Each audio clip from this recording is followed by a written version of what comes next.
নমস্কার, good evening. আমাদের গণমুক্তি পরিষদের কেন্দ্রীয় কমিটির গণপরিষদের সভা হয়েছে একটু আগে। সেখানে যে বিষয়গুলো আলোচিত হয়েছে এবং আমরা রাজ্য সরকারের কাছে যেগুলো তুলে ধরতে চাই, তার সাথে ত্রিপুরা রাজ্যের জনগণের কাছেও যেটা আমরা উপস্থিত করতে চাই, তার একটা অংশ আমাদের সাধারণ সম্পাদক বলেছেন। আমি এখন আরেকটা বিষয়, দুটো বিষয় এখানে ফ্ল্যাগ করতে চাইছি। একটা হলো, রাজ্য সরকার গত 22 জুন ক্যাবিনেট সিদ্ধান্ত নিয়ে যে কোর্টে দীর্ঘদিন ধরে একটা মামলা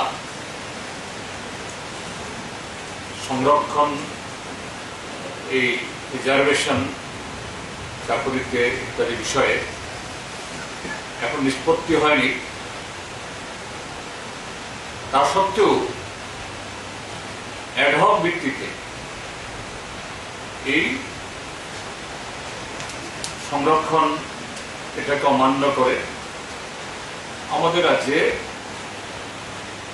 অফিসার কর্মচারীদের পদোন্নতির একটা সিদ্ধান্ত গ্রহণ করেছে, যা সম্পূর্ণভাবে সংবিধান বিরোধী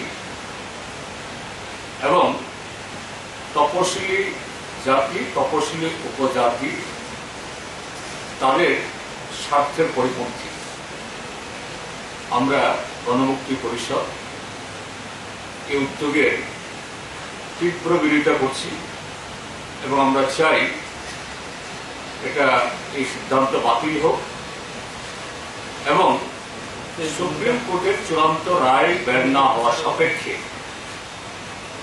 রাজ্য সরকার অপেক্ষা করো এবং রাজ্য সরকার সুপ্রিম কোর্টের কাছে তদবির করো, যাতে সুপ্রিম কোর্টের যে বেঞ্চ এটা দেখছে তারা দ্রুত এর নিষ্পত্তি করে। আমি একটু ব্যাখ্যা করছি বিষয়টা কি। আমাদের দেশের যে সংবিধান, এই সংবিধানের 16(4)(a) এবং 335 ধারা মোতাবেক রাজ্য সরকার এবং কেন্দ্রীয় সরকার সরকারি চাকরির এন্ট্রিতে, অর্থাৎ চাকরিতে যখন প্রবেশ করে তখন এবং পরবর্তী সময়ে পদোন্নতিতে এই প্রভিশনগুলো রেখেছে। তারা রিজার্ভ ক্যাটাগরিতে যেমন বিভিন্ন রোস্টার পয়েন্টে এই চাকরি পাবেন, ঠিক তেমনি পদোন্নতির ক্ষেত্রেও সেই ব্যবস্থা এটা বহাল থাকবে। এই সাংবিধানিক ধারার অনুসারে আমাদের রাজ্যে the Tripura SC/ST reservation in services and post act 1991 and rules 1992 প্রণীত হয়েছে এবং এইভাবেই যে অতীতে রাজ্য সরকার, বিশেষ করে বামপন্থী ফ্রন্ট সরকার 100% রোস্টার এটাকে কঠোরভাবে এটাকে অনুসরণ করে এই চাকরি বাকরিগুলি দিয়ে আসছিল এবং পদোন্নতির ক্ষেত্রে এটা প্রয়োগ করছিল। কিন্তু 2012 সালে রাজ্য সরকারের অফিসার কর্মচারীদের একটা অংশ তারা এই আইনের কতগুলি ধারা সম্পর্কে তারা কোর্টে যান, হাইকোর্টে যান, যেতেই পারেন, এটা সবার অধিকার আছে। তো ত্রিপুরার যে আমাদের যে ত্রিপুরা হাইকোর্ট 2015 সালে সেখানে 5 জনের একটা ফুল বেঞ্চ ওই 2012 ইংরেজিতে দাখিল করা যে মামলা, তারপর রায় দেন।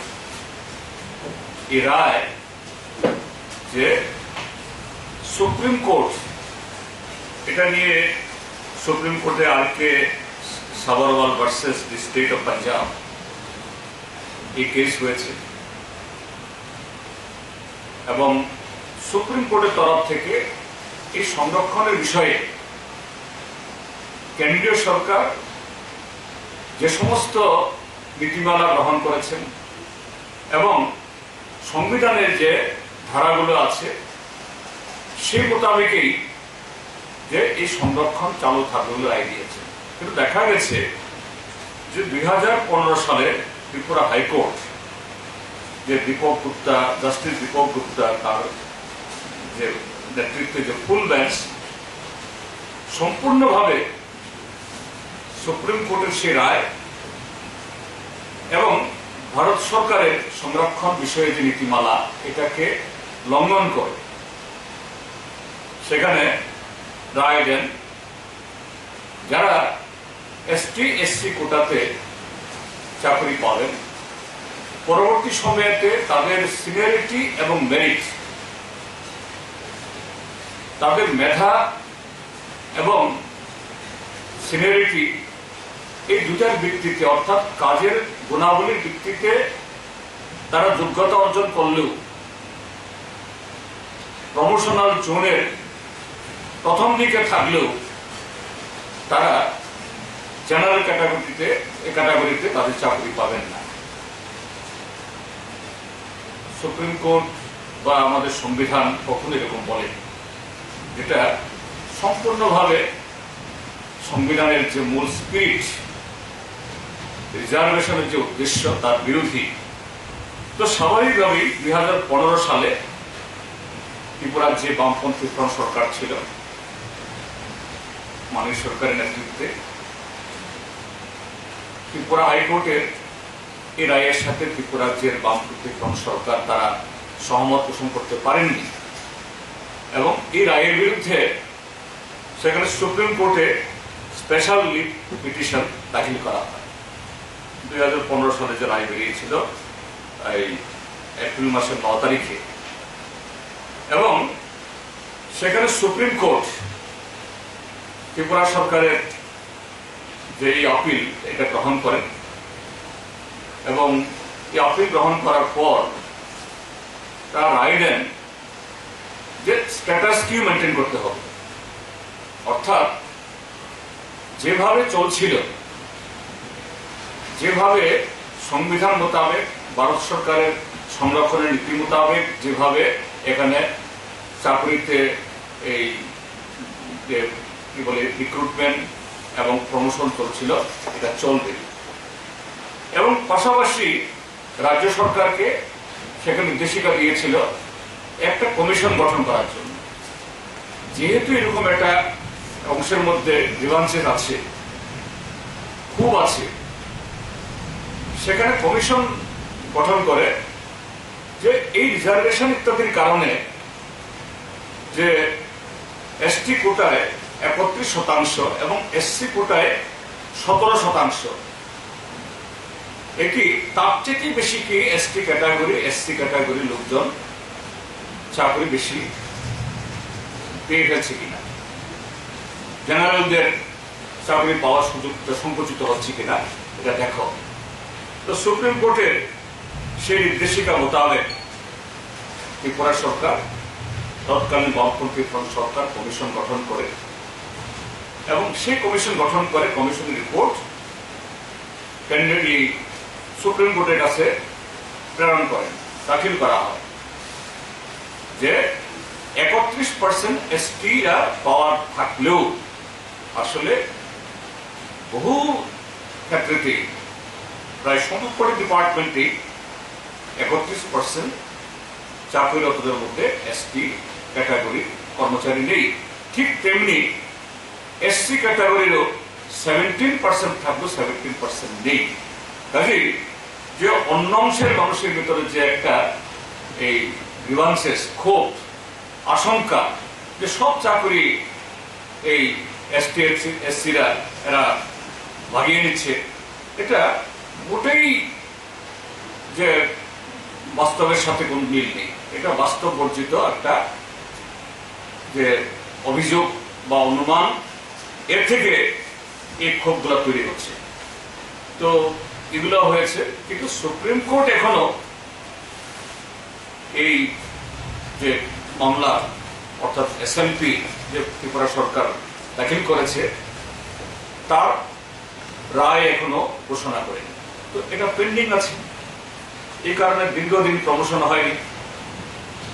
এবং ত্রিপুরা সরকার গত 22 তারিখে যে অর্ডার বের করেছে ক্যাবিনেট সিদ্ধান্ত মোতাবেক, সেখানে একটা জায়গায় বলেছে যে রাজ্য সরকারের বহু দপ্তরে অফিসার সংকট হচ্ছে প্রমোশন না দেওয়ার কারণে, না দিতে পারার কারণে গভর্নমেন্ট রাজ্য সরকার ডিপার্টমেন্ট চালাতে থেকে অসুবিধা হচ্ছে। তাই আমরা এই বক্তব্যের সাথে একমত। এটা শুধুমাত্র পুলিশ অর্থাৎ ডিপিএস বা তার নিচে এই ইন্সপেক্টর, এসআই, এএসআই ক্ষেত্রে না, ঠিক তেমনি টিসিএস যে গ্রেড 1, গ্রেড 2 এই ক্ষেত্রে না। এটা এমনকি শিক্ষা দপ্তরের এই হেডমাস্টার, অ্যাসিস্ট্যান্ট হেডমাস্টার, কলেজে প্রিন্সিপাল, ভাইস প্রিন্সিপাল, সমস্ত ক্ষেত্রে, টেকনিক্যাল, নন টেকনিক্যাল, ইঞ্জিনিয়ারিং ক্ষেত্রে, পিডব্লিউডি, আরডি, সমস্ত ক্ষেত্রে। তো এই জায়গায় যখন এই জাতীয় একটা সমস্যা তৈরি হচ্ছে, সরকার এই জায়গাতে কারেন্ট ডিউটি চার্জ বা ইনচার্জ করে এরকম বহু দপ্তর বা বহু এই পদের কাজ সামলাচ্ছে।